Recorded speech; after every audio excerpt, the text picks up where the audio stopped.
piece of rattan in bits, right? Some web belt or something. You want all of your motion to dictate from here where that sword goes. So you know it works when you can do the combo, and the sword still flows through those motions. I've used the whip analogy for a long time as well, but my analogy is slightly different in that the whip is just strictly in my hand, and my sword is the whip. But I'm still anchoring from the ground, driving through that snap, that pop, where I'm visualizing mentally the snap of the whip being the impact point on my sword. Am I just thinking of, are we saying the same thing? Just ultimately, I like to extend the whip analogy down to the ground. Okay. And we'll get sick of this before we're done. Because so much of my fighting, which you're going to hear kind of my take on fighting. So much of my fighting is I want my opponent to impale themselves on my offense. And so much of that comes from, it has to happen down here. It happens out here. My perception, you and I are fighting, and if you're happening from here, right, I'm going to be thinking, I'm going to beat you, right, because my perception is going to go here, or here, or here, right? So that's the idea, is that we want to get to a point where, we'll do some exercises about this, when we're fighting, you and I have this thing going on, we're dancing, right? As you start something, you're going to tell me what you're doing. And if you broadcast here, because the whip, you're holding the whip here, right? You give me less to think about. Right? And you minimize your options. One of the reasons that I like starting from down here is that I can't get any farther than here. Right? I mean, you get some discipline, you got some mindset, you've got history, you've got experience, all that is kind of deeper than that. But during the fight, when we all decide to do this thing, that's as far as I can control down here. So I want to be in command of everything from here up. That shot that is just so sweet when it works. It worked. Look, part of the sweetness, back me up from that moment of impulse, goes all the way down here. It started here somewhere, down there. And the deeper we can go, and command and control all of the dynamics that ended up in that moment of impulse, the better. Right? So we want to be able to have that control as much as we can. An exercise that we'll go through is that illustrates this. Is this? This, to me, is like this is the impulse. This is the moment. This is what you can do. This. Discipline yourself to really think about what's happening here. That's all the motion that we are going to learn. It all happens here. There's a palm down transition, and there's a palm up transition. Some of the lexicon is true edge, false edge, palm up, palm down, transition between palm up and palm down. That's pretty much all we need to think about. True edge is front of the blade, false edge is back of the blade. When you start a shot, you either start a shot with your palm up, or start a shot with your palm down.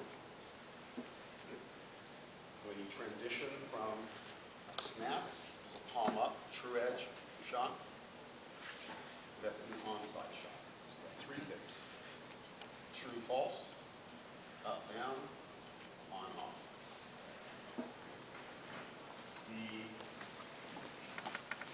The motion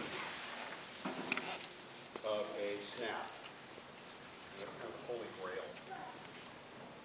for me is the perfect snap. We've all kind of felt it on occasion. Do something and get the perfect snap. And I guess that's kind of like the golf stroke or whatever. That perfect snap. Hopefully, before we're done today, we will all have learned something from one another that will contribute to us being able to embrace that moment of perfect snap. The perfect snap starts from the ground. It begins to move the moment you decide when the brain works is great. We're learning a lot about brain perception, the way we sense motion and react to motion. We know that it takes about 1/10 of a second for the visual stimuli to be registered in our brains. So when we fight, part of what we're doing is we're trying to play with that little perception moment and beat that 1/10 of a second. We have neurons that are dedicated to motion. We don't have multi-purpose neurons when it comes to the visual process. We have neurons that are dedicated. We have neurons that are dedicated to left-right motion, right-left motion. We've got neurons that when I want to pick a pocket, I'm going to do this and that because of the way the brain works. Part of what is kind of cool about SCA fighting is that we're all pickpockets. We're all really good, we get really good at figuring out how to fool our opponent's perception and use those tools of motion.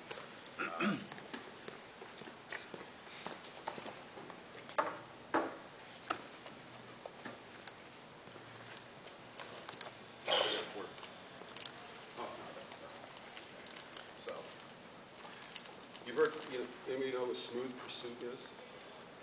Smooth pursuit is the word, is the phrase that describes the way our eyes track motion. It's one of the reasons that we've evolved and gotten dominant position on the planet.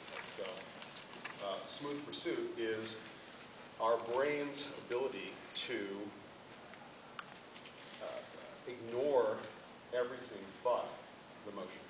So we're walking along across the savannah, and there are threats, and there's food, and there's opportunity, and all that stuff. And at some point, when something starts to move inconsistent with the environment, our brain has specific neurons that fire that say, oh, look at that. And that's what fighting is all about, right? Ultimately, it's trying to use our evolved tools against us, or against you. I want to get your neurons to fire in a way that gives me a moment of opportunity so that I can dictate the outcome of that game. So, we've all seen this before.